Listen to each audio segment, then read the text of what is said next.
I want to start today with a question, and I want you to actually sit with it before I say another word. If a machine could listen to you without ever needing your permission, would it ask? Hold on to that. We're going to come back to it.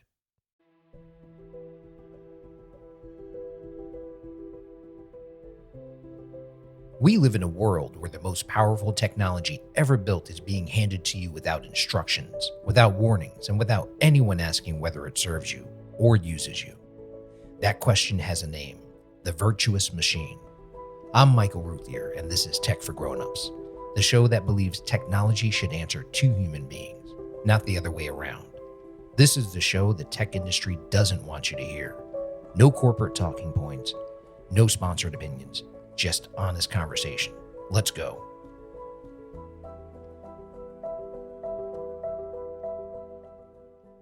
Today we're talking about the thing sitting in your ears right now, or on your wrist, the device you put on this morning without thinking about it twice. Because why would you? It's just AirPods. It's just a smartwatch. It tells you your steps, plays your music, listens to your request, and also lets your family reach you whenever they need to. But somewhere, right now, a company has figured out how to turn that convenience into something else entirely.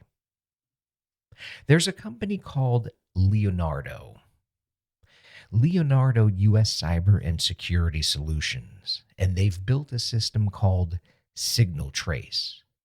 Here's how they describe their own product in their own words, and I'm saying it verbatim here.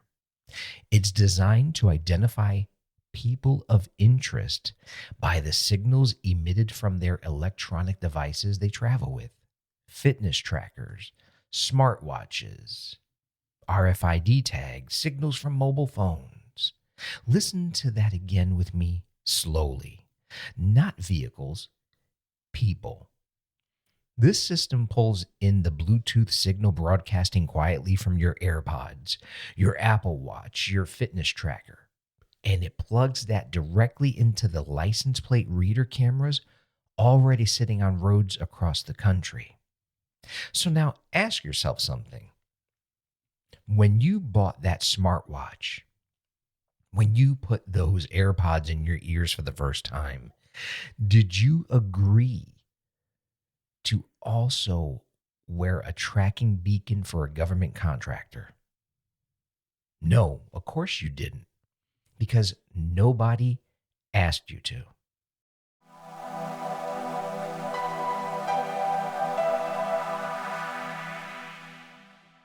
Here's where it gets more serious.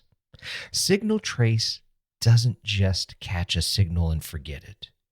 It categorizes the device. It builds a profile, and it can flag, according to Leonardo's own marketing, when two devices are consistently seen traveling together.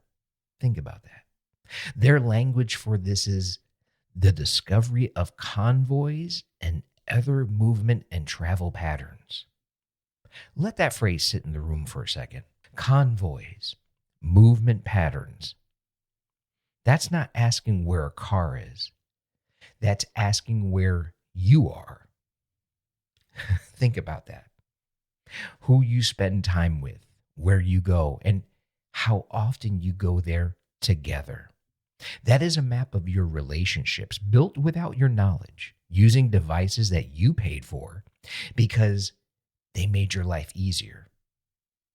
Now, I want to ask you something Socrates might have asked if he lived long enough to see what a smartwatch has, what it is now, what it's become. Is a thing still a convenience if the price of that convenience is a version of yourself you never agreed to hand over?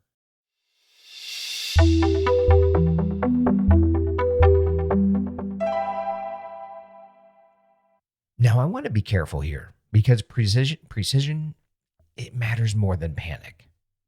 And as of right now, no state has confirmed a purchase of this exact upgraded version of SignalTrace, and that matters. I won't tell you otherwise. But here's what should still keep you up tonight. This isn't Leonardo's first version of this technology.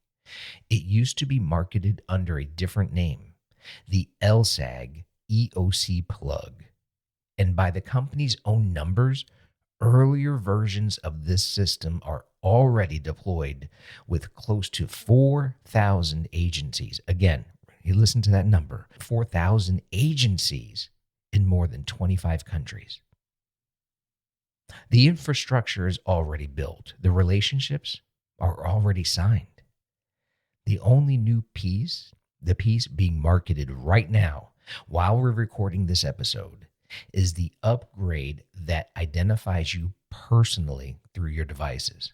And nowhere, and I mean nowhere, in Leonardo's published materials is there any requirement that police get a warrant before accessing this data. No warrant, just access.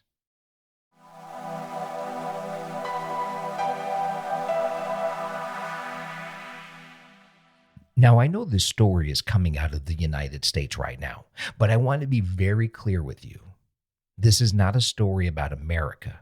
This is a story about a logic, and that logic does not respect borders. Let's look at North Korea for a moment. Citizens there are required by law to install a government surveillance app called, and please pardon my pronunciation of this, but Kwangmyong, directly onto their phones. Investigations into smuggled devices found phones that automatically screenshot the screen every 5 minutes, storing the images in a folder only government officials can open. Now, I want you to think about that. Images into a folder that only government officials can open. Now let's look at Russia for a moment. They operate a system called SORM, SORM, and in a major 2026 update, telecom companies are now required to collect device identifiers, coordinates, and usernames and link it all together for one stated purpose. Two, and I'm quoting their language here, not mine, quickly establish links between individuals, devices, networks, accounts, and online activity. Now go back, reread what SignalTrace does. I'm not standing here telling you that the United States is North Korea or that it's Russia. It is not. And I'd be doing you a disservice if I told you otherwise. But comparisons like that, they lose their power the moment you overstate them.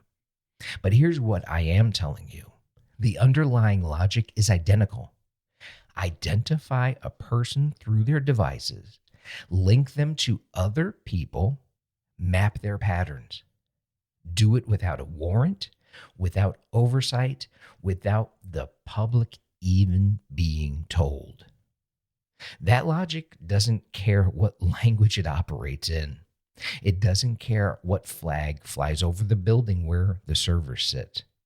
Whether you're listening to this in Toronto, in London, in Sydney, in Manila, this is not someone else's problem to watch from a distance. This is the shape mass surveillance takes everywhere in its early stages before anyone is paying attention.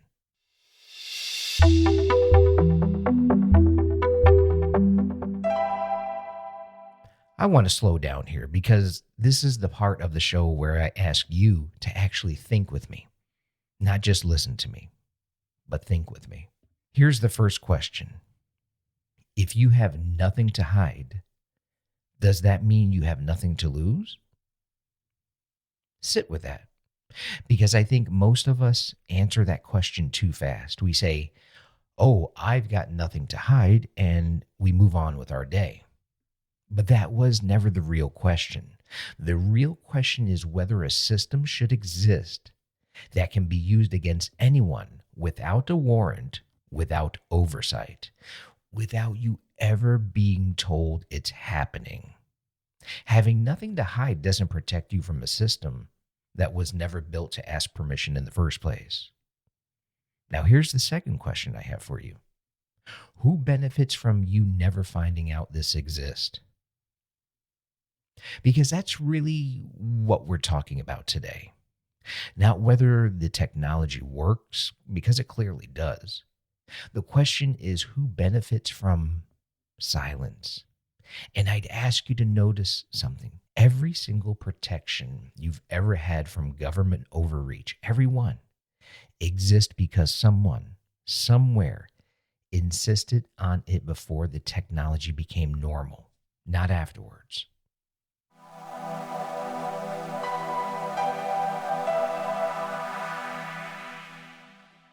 And this is where I want to remind you of something important because I think we forget it too easily in moments like this. Every meaningful protection we now take for granted was won by ordinary people who simply refused to stay quiet. Now think about the civil rights movement for a moment in the U.S. Rosa Parks did not have a law behind her the day she stayed in her seat. She had a decision. She had a voice. And that one act, multiplied by thousands of others willing to speak and march and be seen, rewrote the law itself. Think about the nuclear arms conversation of the 20th century. Scientists, the very people who helped build those weapons, turned around and became some of the loudest voices demanding oversight, treaties, and limits. Those who built it were scared of it. Just like we've spoken about this before about AI. Ordinary citizens organized, they marched, they wrote to their governments, and over decades built the arms control frameworks that still hold today at the time of this episode. None of that happened because governments woke up one morning and decided to regulate themselves. No, no, no.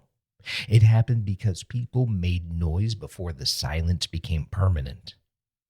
That is the pattern every single time. The technology arrives quietly. The public finds out late, and the only thing that has ever reversed course is people.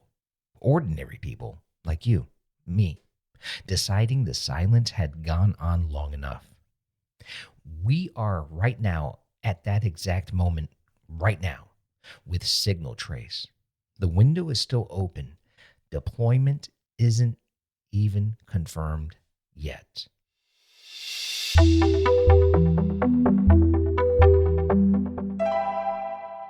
So here's what I'm asking you to do, and I'm not going to leave you with just fear today because fear without action is just noise, and that's all it is. If you're in the United States, contact your representatives directly. Ask them plainly whether they support requiring a warrant before this kind of tracking data can be used. Wherever you are in the world, look at your own country's surveillance oversight. Ask the same questions of your own government. This conversation does not stop at one border, not at all. Now, look into organizations already doing this work, the work we're talking about today. The ACLU has an active project tracking exactly this kind of technology. The Electronic Frontier Foundation maintains something called the Atlas of Surveillance, which is a public map of what's already deployed and where. And talk about it loudly. Most people have never heard the word SignalTrace before today, before you've listened to this episode. That gap, that silence is exactly the condition this technology needs in order to spread unnoticed. Now, I'm going to leave you with the question I opened with, because I think it deserves one more pass. If a machine could listen to you without ever needing your permission, would it ask? Now, the honest answer is it already doesn't. And the only reason that changes is if enough people decide to say something before it becomes permanent. This is Tech for Grownups. Stay sharp, stay loud, and I'll see you next week. Marcus Aurelius asked a question that I think about every time I sit down to record this show. What is it fundamentally that this thing is for? Not what it claims to be for. what is it actually for? That's the virtuous machine question, and it applies to every piece of technology being built right now. The AI, the algorithms, the platforms, all of it. You'll find everything from today's episode at techforgrownups.com. Join the conversation in the community. The link is there. Stay sharp, stay loud, and I'll see you in the next one.